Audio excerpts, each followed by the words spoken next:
Please welcome from The Daily Show Emmy Award-winning producer, Adam Lowitt. New York, how we doing, New York? We got any single people in the house? Some single folks? It's okay. Feel free to clap with your tears. That's fine, too. A lot of people, everyone handles being single differently. There's a lot of single guys who want to go to strip clubs at the end of the night. I am not one of those people. I don't like strip clubs because it's rare that I'm hanging out with my friends at a bar thinking, this is cool, but you know what would be cooler? If we all had simultaneous erections. That would be such a time. And some of the stuff that goes on at those clubs is really close to prostitution. And I'll tell you my feelings on prostitution because they're pretty much the exact same as my feelings on parasailing. Like, I don't have any desire to do something like that. But if my parents are gonna pay for it, I guess that's cool.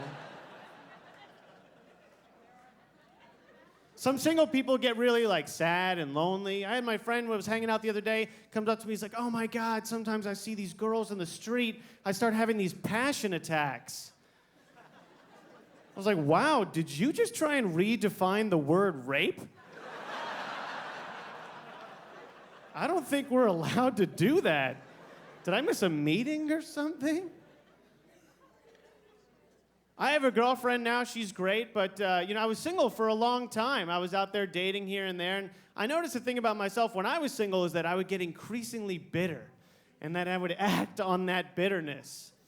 Like, I was out on a date one time with this girl. Things were going great. She was gorgeous. She looked just like Drew Barrymore from E.T., and we were having a blast. It was so fun. We get to the end of the night, and she says to me, God, I really want to go back to your place. But I don't know if it's a good idea. You should convince me to go home with you. I was like, convince you? Isn't that what we just... I don't want to pull back the curtain on the last few hours, but I feel like I was pleading my case pretty hard to the jury in there. Convince you?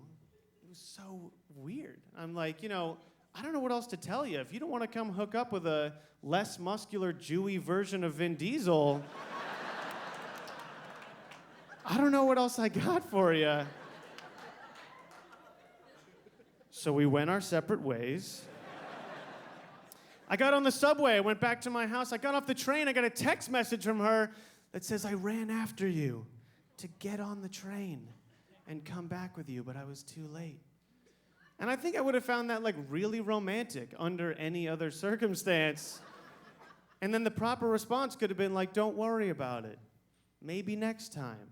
I chose to go with, you should have run faster. Which is such a horrible thing. That's not my personality at all. Even before I sent it, my phone was like, really? All right. That is not the text message you send to someone that you're courting. That's the one you send to your friend when they come in second in a marathon.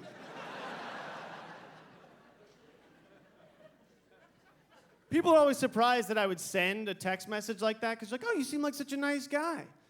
Which is true. I am a nice guy. For a while. I'm kind of like an M. Night Shyamalan movie. It takes about an hour and a half of hanging out with me before people are like, oh, I get it. He's been a dick the whole time. That's where I'm at lately, where I have completely irrational anger all the time.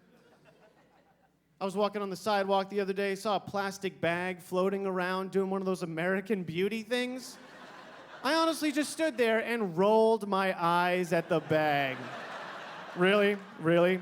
12 years after the movie came out. Come on, get a new bit, do something. Why don't you and the volleyball from Castaway just get together and understand that it's over?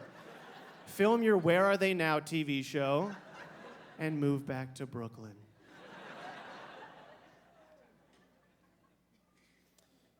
The only thing that's getting me through the winter is snowboarding. I really like snowboarding, and yeah, one person.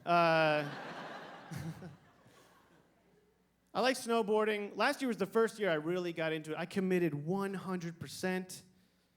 I bought the board, I bought the gear, I picked the mountain, and then I was like, oh, I don't have any snowboarding friends. This is really weird.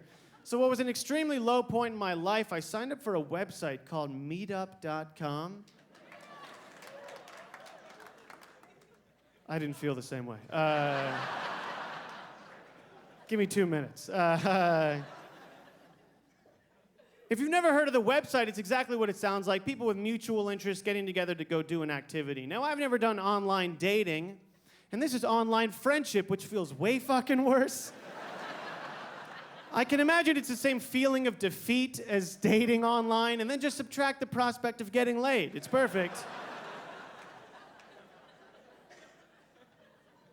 So people say to me, why don't you just sign up for a Facebook snowboarding group? And my answer to that is, I don't like to showcase my desperation. Every time you make a move on Facebook, all of your friends get to find out about it. Like Adam's become a fan of Mamma Mia. I don't need that. I don't need that out there. So they're having a meetup group at a bar right by my house. I thought, fine. I walk over there, walk inside. No one is there.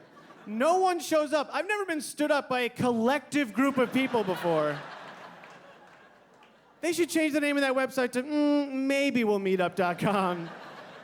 And now I'm walking around the bar, going up to strangers. Strangers. You guys here for the snowboarding club? You guys here for the snowboarding group? Which in New York speak means, do you want to buy cocaine? So now I'm walking around this bar like a lonely coke dealer. I'm honestly getting depressed that no one wants to buy the cocaine I'm not even selling. Luckily for me, there was a coke dealer meetup group going on right next door. Hey, I'm Adam Lowitt. Enjoy Wyatt Cenac, everybody. Thank you guys so much.